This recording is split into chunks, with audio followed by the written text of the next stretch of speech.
Uttara town কলেজের পাশে house building এলাকায় শিক্ষার্থীরা ট্রাফিকের দায়িত্ব পালন করার সময় একটু কালো পাজেরো গাড়ি থেকে টাকার বস্তা উদ্ধার করা হয়েছে। দর্শক, এ বিষয়ে আরো জানাতে আমাদের সঙ্গে সরাসরি যুক্ত হচ্ছেন সহকর্মী তরিকুল ইসলাম তারেক। জানাবেন, আটককৃত টাকা ও গাড়ির মালিকের বিষয়ে কি তথ্য আছে আপনার কাছে? সাথী, আপনি জানেন যে এই যে আন্দোলন হলো, আন্দোলন করে সরকার পতন, এরপরে কিন্তু শিক্ষার্থীরা কিন্তু এখনো তারা বাসায় ফেরেনি।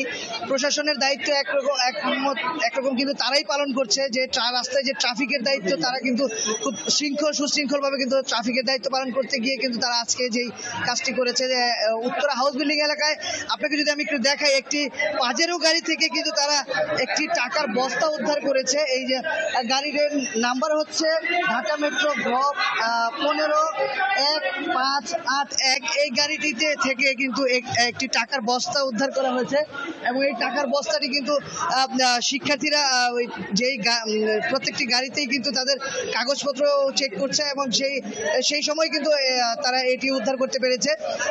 তো আমরা আমাদের সাথে যেই উদ্ধারকারী শিক্ষার্থীরা ছিল তারা রয়েছে, তাদের কাছে আমরা বিষয়টি জানতে যাবো যে তারা কিভাবে উদ্ধার করলো। আসলে আমরা হচ্ছে সকাল থেকে রাস্তায় করতেছি, ট্রাফিকের কাজ করতেছি। যখন এই গাড়িটি আসে তখন এই গাড়িটির গতি বেগ দেখে সন্দেহ হচ্ছিল, এটা সচিবালয়ের স্টিকার লাগানো ছিল। আমরা গাড়িটিকে দাঁড়ানো করার চেষ্টা করলে উনি দাঁড়াতে চাইনি। তারপর আমরা যখন দাঁড় করে চেক করি তখন গাড়ির পিছনে ব্যাগডালা থেকে এক বস্তা টাকা পাওয়া যায়। তারপর টাকাটা নিয়ে আমরা আমাদের ইউনিভার্সিটি ক্যাম্পাসে চলে আসি। এখানে এসে আমরা আমাদের টিচারদের কাছে টাকাটা হস্তান্তর করি। তারপরে স্টুডেন্ট সমন্বয় সহকারে বা আমাদের আরো সাধারণ শিক্ষার্থী আছে, সবাই মিলে আমরা টাকাটা এরপর আমরা প্রশাসনকে খবর দিই। সেনাবাহিনী আসলে আমরা সেনাবাহিনীর কাছে আমাদের টাকা আমরা হস্তান্তর করে দেবো। যে সাথী, আমরা দেখতে পাচ্ছি এখন কিন্তু এই শিক্ষার্থীরা কিন্তু সেনাবাহিনীকে খবর দিয়েছে, তাই সেনাবাহিনীর একটি গাড়ি আমরা দেখতে পাচ্ছি, যে গাড়িটি এই টাকার যেই রহস্য সেটিকে উদ্ঘাটন করা এবং এই টাকার যে বিষয়টি সেটিকে শিক্ষার্থীরা বুঝিয়ে দেবে। এই শিক্ষার্থীদের অনেক শিক্ষার্থী দেখতে পাচ্ছি এখানে কিন্তু সেনাবাহিনীর কাছে তারা এই টাকার বস্তাটি এবং গাড়ির মালিককে বুঝিয়ে দেবে তারা এখানে অবস্থান নিচ্ছে এবং তাদের ভিতরে একটি উল্লাস দেখতে পাচ্ছি।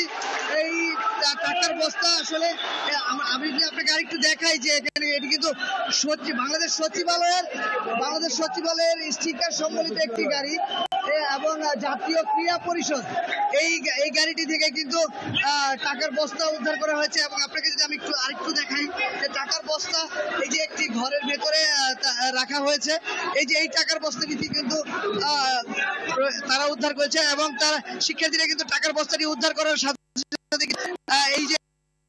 এই যে তাদের যে শিক্ষা প্রতিষ্ঠান এখানে কিন্তু আমরা